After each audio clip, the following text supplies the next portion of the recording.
and lifts him immobilized and with a bomb.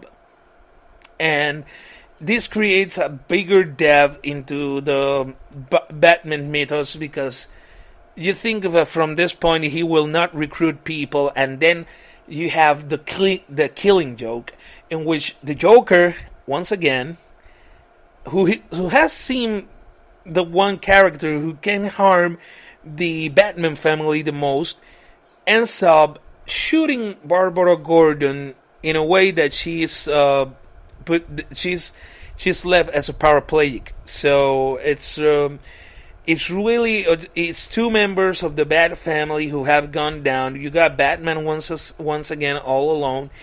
But right now you got a character that is suffering, and the thing is that he has become more visible. And we're talking about, this is around 1987, 1988, in which he has become more visible throughout the comics than from his past media work. And he, throughout this exact issue alone, which is The Dark Knight Returns, is the one that establishes that with the most success. And he became this dark character, and by the time the idea was being pitched to Tim Burton, which was being tossed around for a couple of years, they were not working with the campy Adam West Batman. They were working with a new Batman who has got issues, who has been suffering a lot, and that's the Batman that was quite handed over to Tim Burton. Tim Burton, when he got the helm of the Batman project that was released in 1989, he was sincere that he kind of read the comics, not like Joel Schumacher, who apparently just watched the Adam West series. But what Tim Burton did was a couple of things. He acknowledged important factors, even though he wasn't kind of a hardcore fan. Neither was Christopher Nolan. The thing is that Christopher Nolan got a little bit of a knack for reading, kind of little bit way bigger than Tim Burton. So, but in the Tim Burton case, he got many things right. You're gonna make a Batman movie, you better put Gotham and make Gotham come alive. But in the 1989 movie, that was a little bit not impossible, because they were landmarks. The structure and the architecture, this noir 1930s architecture, was brought to life, and it was kind of eerie and a dark movie, but it was working in a lot of ways. I think the thing that refrains the 1989 movie from being perfect is the fact of the multiple angles and the multiple dimensions that were worked in many characters. For example, you have Batman from one side, who is reeling from his parents' murder, but then something that many fans, myself included, have criticized along the time, it was to give the Joker a backstory. And that's when he missed the mark. That's why it is important to read the comics, because you're gonna get some fans pissed, because it is clearly established, and in a canon way, that Batman does not give me a moment here. Alright.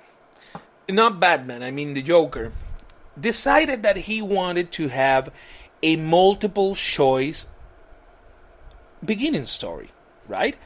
So the thing is that when the 1989 movie came along, the idea of giving the Joker a backstory, well, it kind of filled in, but in the same way, it was kind of loosely based. It was making the connection to Bruce's murder, you know already that this, and even though coming from Tim Burton, that it's gonna get killed, even though you have hopes that that didn't happen, but it did happen.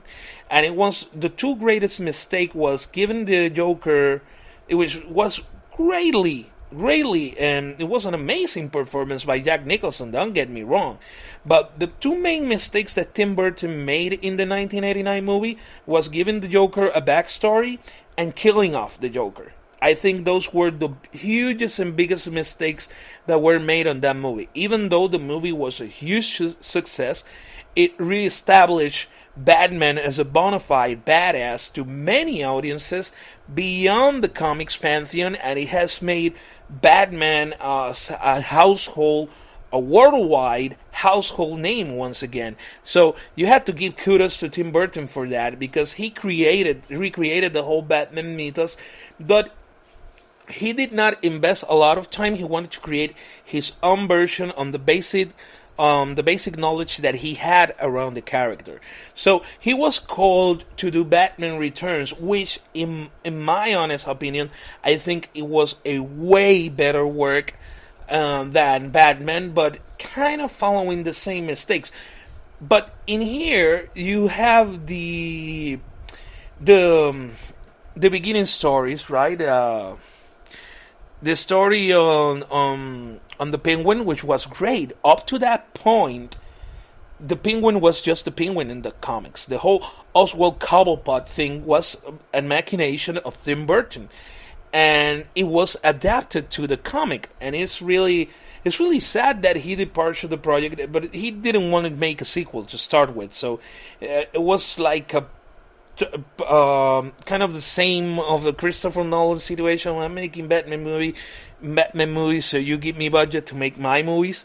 So, but Tim Burton was all over the place in the end, mostly in the 80s and the beginning of the 90s. So he didn't need it. Unlike Christopher Nolan, he didn't need it to make 3 Batman movies, so he stick with 2. Even though the main critics that I have about Batman Returns is not the backstories, on the contrary, the backstories in Batman Returns, the relationship between Catwoman and Batman being revisited in the way that it is, because up until this point, in the comics, it was kind of a flirty thing. Now it's like a blown out, they got a connection thing going on, and I think Batman Returns was a way huge improvement over Batman of 1989, even though a lot of people tend to disagree on me with that. The whole Selina Kyle, the way that since Tim Burton got more budget, he was able to play with a better Gotham, make Gotham even huger, even bigger, and having these enemies who are not attacking Batman but Gotham itself. And you see that this is when we start with a tendency of making Gotham one of the main characters of the Batman mythos. Around this same time that Batman Returns was coming up, the comics had to take it up a notch.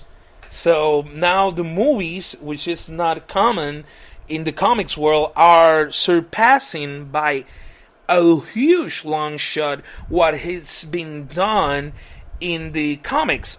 And an example of that is that since the Batman movie immediately, not quite so immediately, like it kind of took like a year or so, but the comics adopted the Oswald Cobblepot backstory, and it enhanced it well. And something that came along between the Tim Burton verse of Batman was the animated series.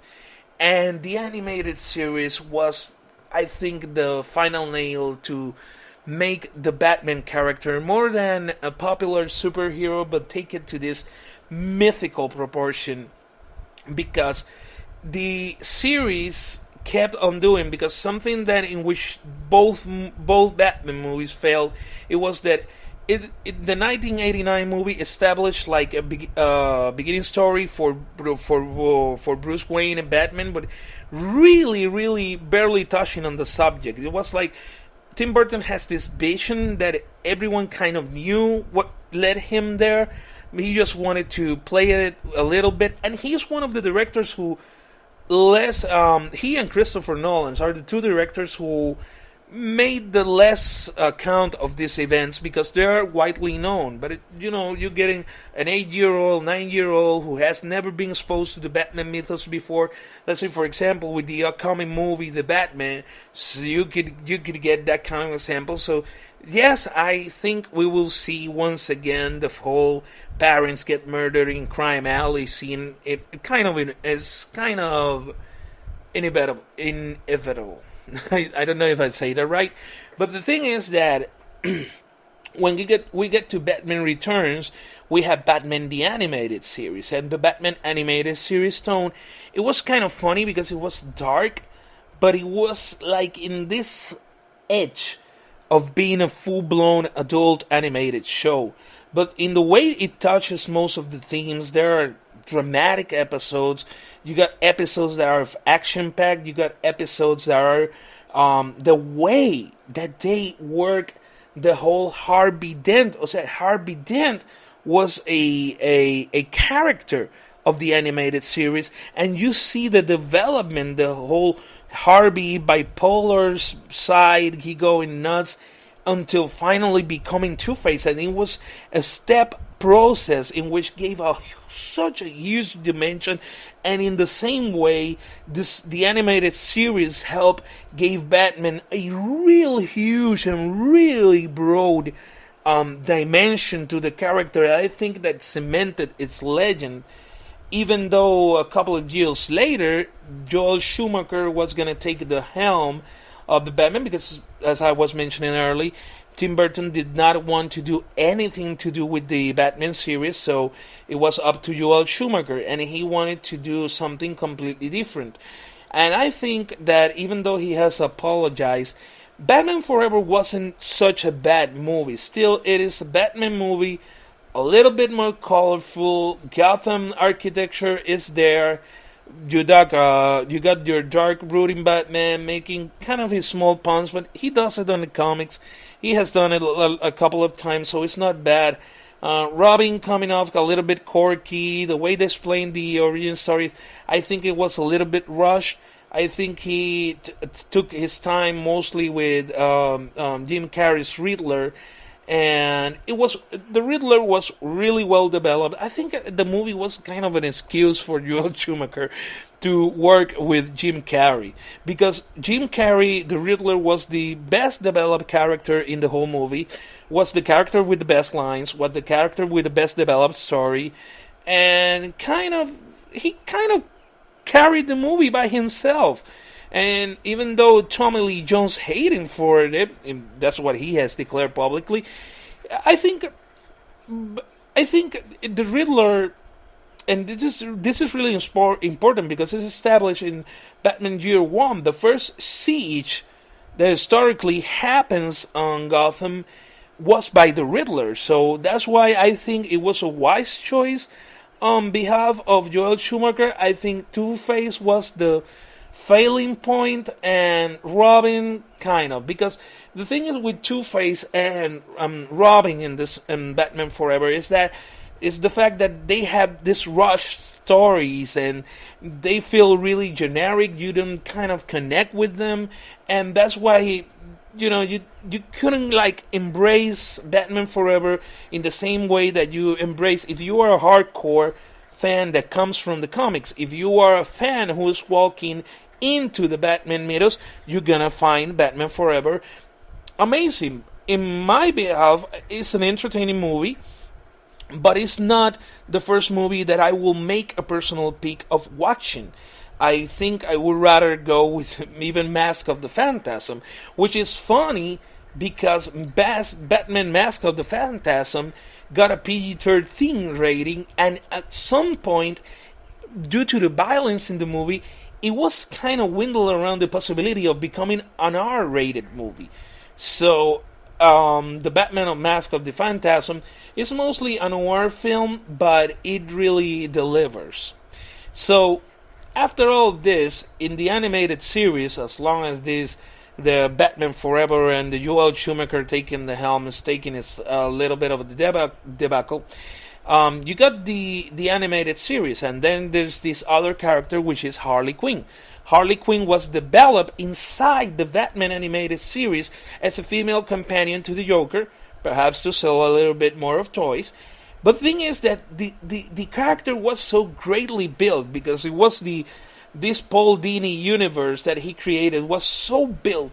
The character had this so much of this huge dimension that Harley Quinn became part of the comics. That's how it is really interesting how media beginning in the 90s became part of the Batman mythos, and